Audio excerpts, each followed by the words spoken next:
Hi, I'm Will, and welcome to the Movie Files.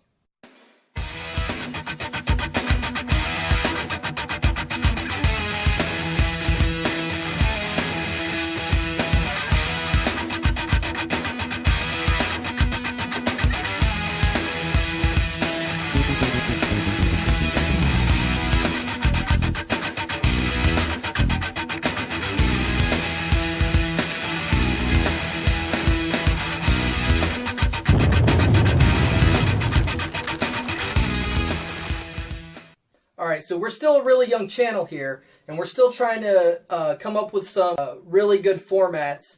And over the next couple of weeks, we're going to be introducing some new segments. The first new segment is called Trek Tuesday. This is where we're going to talk about all things Star Trek. We're going to be reviewing episodes, we're going to be doing top 10s, we're going to be reviewing comics, we're going to be doing all of it right here on Trek Tuesday. The first episode that I'd like to take a look at today is The City on the Edge of Forever. The City on the Edge of Forever was the second to the last episode of Star Trek's first season. It was produced in 1967. It was written by Harlan Ellison, and it is probably one of, if not the best Star Trek episode across all 5 series, across all movies. This is one of the best Star Trek stories ever told. The City on the Edge of Forever is credited to have been written by Harlan Ellison, but in truth, the version that made it to the air was actually rewritten by Star Trek's editorial staff. Ellison's original teleplay was deemed too long, had too many speaking parts, and was generally too expensive. The story centers around Dr. McCoy, who after having accidentally been administered an overdose of a very powerful narcotic, began to hallucinate and become very paranoid of everyone and everything. Making his way off the Enterprise and onto the surface of a planet, McCoy vanishes into a large portal called the Guardian of Forever.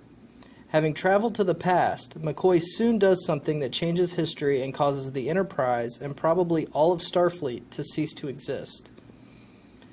Kirk and Spock are able to follow McCoy to roughly the place and time he ventured to, but they aren't able to pinpoint the exact moment, and thus are unable to locate McCoy when they arrive. After stealing some period clothing, Kirk and Spock are soon chased by a police officer and hide in the basement of a soup kitchen. This soup kitchen is run by a woman named Edith Keeler. As Kirk and Spock continue to locate McCoy and try to learn exactly what it is that McCoy changed, Kirk soon begins to fall in love with Edith Keeler. This is made all the more complicated when Spock finds 2 contradicting newspaper articles centered on her. Either she will become a great proponent for peace during the Second World War, or she will die in the next few days. Alright, so Kirk and Spock now have a dilemma. They found their focal point in time, but they don't know which destiny Edith Keeler is ultimately meant to take. On one hand, she could become one of the most important women of the 20th century. On the other hand, she could die in the next few days in a very tragic automobile accident. And this is made all the more powerful and all the more problematic when you find out that Kirk is in love with her. Kirk, while he was considered to be a tomcat, he was very rarely in love with anyone.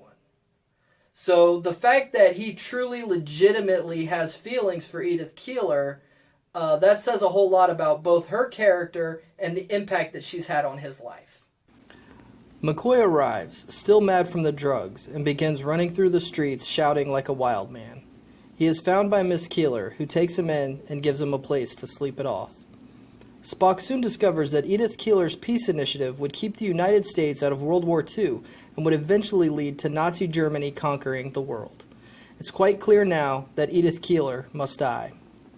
While on their way to see a Clark Gable movie, Edith mentions Dr. McCoy, and Kirk runs back to the mission, telling Edith to wait there. Kirk calls to Spock to tell him that McCoy has arrived, and both Spock and McCoy come outside at the same time. Wondering what connection Kirk has to McCoy, Edith begins to cross the street, right in the path of oncoming traffic. Kirk begins to rush to save her, but is warned by Spock not to. As McCoy begins to rush to Edith's aid, it is Kirk who holds him back, allowing Edith to die as she was meant to, and time to be restored.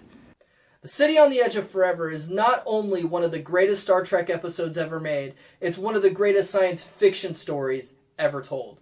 Now, Harlan Ellison has said that the moral of the aired episode, that you can't get peace by avoiding conflict, runs contrary to his original intention. But it's still a very powerful message, and it still rings very true and hits very close to home.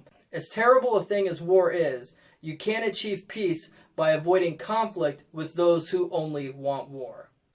Thanks again for checking out this episode of Trek Tuesday here at the Movie Files. I hope you enjoyed it. We hope to see you back here next week. Now, IDW Comics did do an adaptation of Harlan Ellison's original teleplay of the way the story was originally meant to be done. And we will be reviewing that here in a future segment.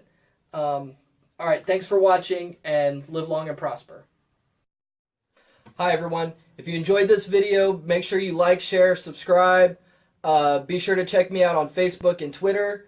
And don't forget to head on over to TheBlaze and check out my weekly column where I do movie reviews and general Hollywood industry commentary. You can find the links for all those things in the description below.